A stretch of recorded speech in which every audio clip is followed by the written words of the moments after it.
Clear, jelly-like blobs reportedly fell from the sky around Oakville, Washington in 1994. They landed after rain, appeared across roads and properties, and looked so unnatural that residents struggled to describe them. Then some people reported feeling sick. The town had a strange mystery on its hands, but almost no solid explanation. The question was simple: what had actually fallen on Oakville? Oakville is a small Washington community, the kind of place where an unusual event does not stay confined to one backyard. People compare what they saw. They call local officials. They remember which roads were wet and which properties had been touched. That setting gave the blob rain a strong local identity because the mystery was not an abstract scientific puzzle. It happened where neighbors lived. The reports described gelatinous material, often compared with clear jelly. Some accounts said the blobs appeared after a rainstorm. That detail mattered. If the material had simply been found on the ground, it could have come from almost anywhere. But if it had truly fallen from above, the possible explanations changed immediately. Residents reportedly found the blobs in more than one location around Oakville. The material was unusual enough to attract attention, yet familiar enough to be handled and examined before anyone knew what it was. That combination created the first contradiction.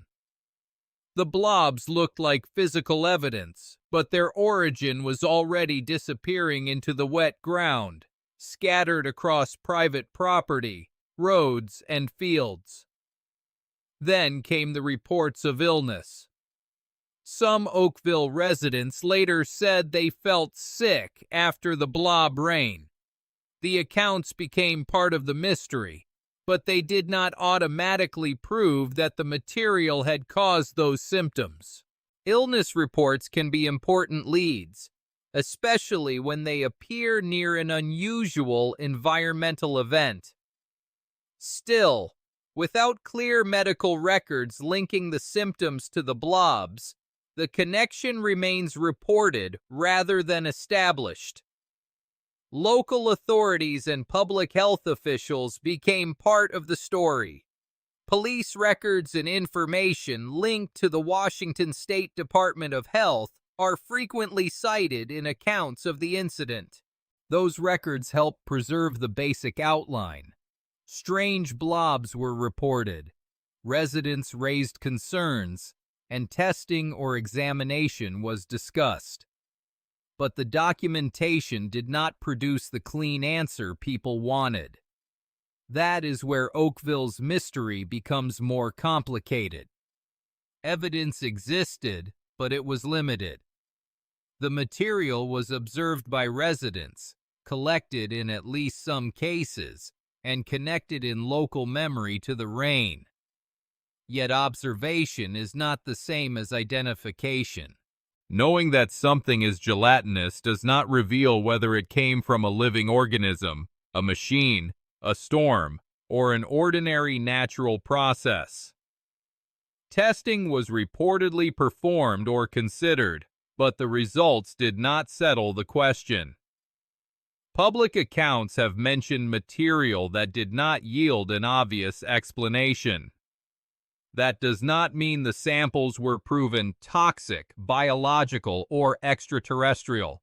It means the reported testing, as remembered and repeated, failed to close the gap between what people saw and what science could confidently name.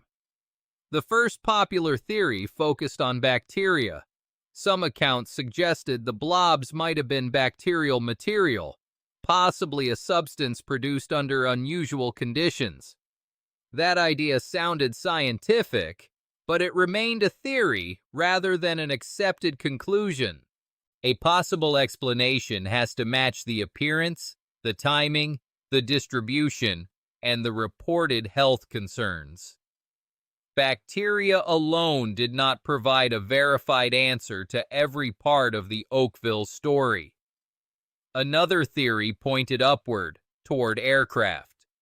Some people wondered whether the blobs could have been waste or material released from a passing plane. That would explain why something might appear to fall from the sky. But it would also require evidence connecting aircraft activity to the specific locations and timing. Without that confirmation, aircraft waste remained part of the evidence versus rumor debate, not a proven solution. Other explanations came from the natural world.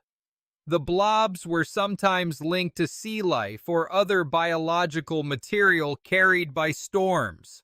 Weather can move unusual objects over long distances, and rain can reveal or redistribute material that was already nearby. But the existence of a possible natural pathway is not proof that it happened in Oakville. The theory stayed plausible to some people, while the actual source remained uncertain. That distinction is easy to lose when a mystery becomes famous. A strange object appears, a theory is suggested, and years later the theory gets repeated as if investigators confirmed it. Oakville shows how that process works. Bacteria, aircraft waste, sea life, and storm-carried material all entered the conversation, but none became an accepted explanation supported by a complete chain of evidence.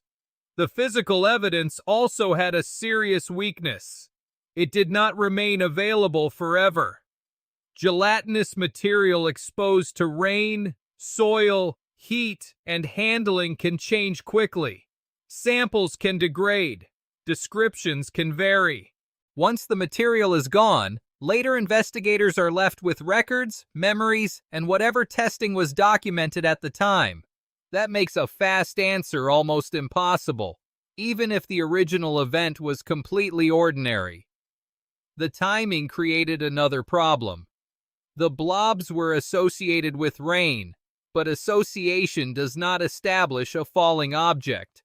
Material could have descended with precipitation. It could have been carried by wind. It could have already been present and become visible after water moved across the ground. The central mystery depends on that difference. Did the blobs fall from the sky, or did the rain simply reveal them? For Oakville residents, that technical question became personal. A strange discovery is one thing. A strange discovery followed by reports of sickness is something else. Even without proof of contamination, concern changes how a community remembers an event. People do not need a laboratory verdict to remember the day their ordinary surroundings suddenly felt unfamiliar. The story also grew because Oakville was small enough for the event to become part of shared memory. In a large city, an unusual report might disappear into thousands of other stories. In Oakville, the blobs became a local reference point, repeated through accounts of the 1994 rainstorm.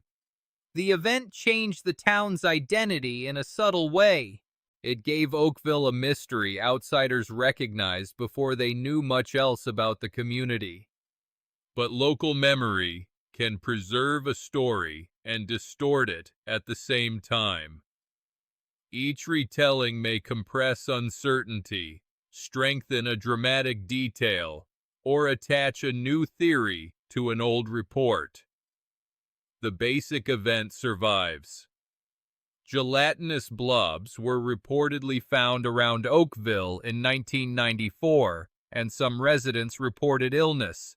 Beyond that, the confidence drops. The records do not provide a universally accepted account of exactly what happened. There is no established evidence in the available account proving that the blobs were dangerous.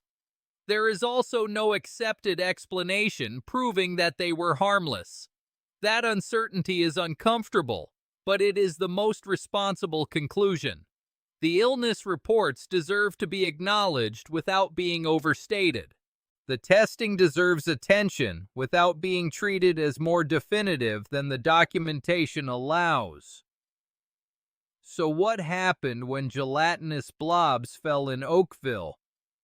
The safest answer is that residents encountered unusual jelly-like material after rain in 1994, reported it, and connected it with sickness in some cases. Officials and public health authorities became involved, and several explanations were discussed. But no explanation settled the origin, composition, or cause of the reported symptoms. That leaves Oakville with a mystery built from one strange rainstorm and a shrinking trail of evidence. Maybe the blobs came from a natural source. Maybe they were carried by weather or released from above. Maybe the original material was misunderstood before it could be properly preserved. Today, the strongest fact is not that one theory won. It is that the evidence never became strong enough to end the question. And that is why the Oakville blob rain still matters. It shows how a small town can become attached to an event that science never fully explained, and how quickly evidence versus rumor can blur when records are incomplete. The blobs may have vanished decades ago, but Oakville still carries the question they left behind. What exactly came down with that rain? If you're fascinated by these forgotten mysteries, hit that subscribe button and turn on notifications so you never miss a new reveal.